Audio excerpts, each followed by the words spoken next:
This video will show how to schedule using the auto scheduling feature. You will go to scheduling,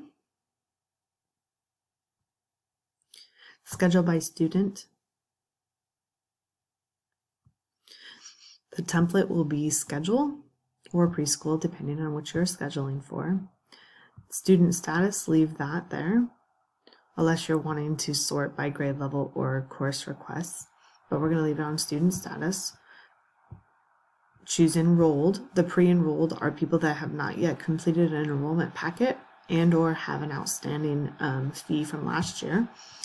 And then the students who are unenrolled, this wording is a little bit confusing because it doesn't mean that they're unenrolled in our system. It means they have course requests that have not been fulfilled. There is an occasional pop-up window that actually describes this, but I cannot get it to pop up now. But this is people that have course requests that are not fulfilled. So you want to mark that. And then you can sort. You can search, or you can just see them listed. These are all of the students who currently do not have course requests. Course enrollment. So if we select Silas Wing, all of the orange are his actual requests. If there was an alternate request, it would be down below, and it would be this blue, light blue in color.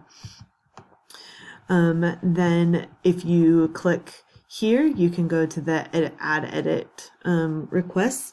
They are listed all here. That the primary request, if they had listed an alternate, it would be here. And if you want to add a primary request, it would be here. If you wanted to delete one, you would need to click on the X. If someone were to make a mistake or want to make a change, you would do so here. Then you would select their new primary request there as well, and then hit save. You can also go into section details, and you can change a max class size if you are needing to make a change. It has the class details. You can put in the instructor. The pattern is here. And it has a gender restriction if it's linked to any classes, which none of ours currently are. And then it also does have the unscheduled students or unscheduled requests, and the students that are actually currently enrolled in it. You can see all from right here.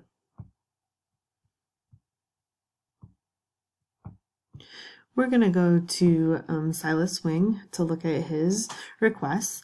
So if you turn the auto scheduling enabled, this will make it a little bit faster to schedule into the courses. Oh, sorry, now we need to make these selections again.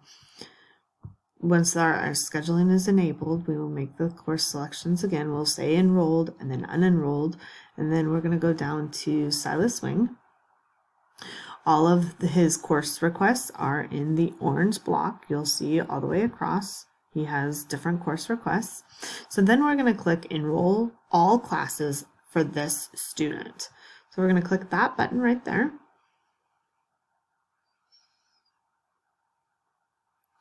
And it just enrolled him in all of the classes that he had requests for.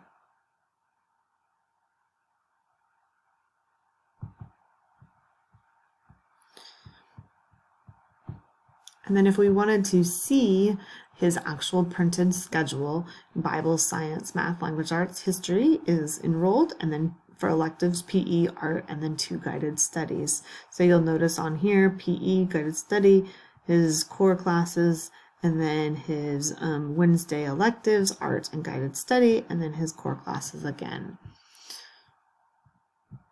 And then if you go back to this menu, you'll notice that he is no longer in this drop-down menu because he has his schedule, so he is no longer unenrolled in classes from his request. We'll go to Walker Wing next. We will see his classes, his requests in the orange. If you go all the way over, you'll see the homeroom or the core. And we're going to once again hit enroll in all classes. And now we will see that he has been enrolled into the classes.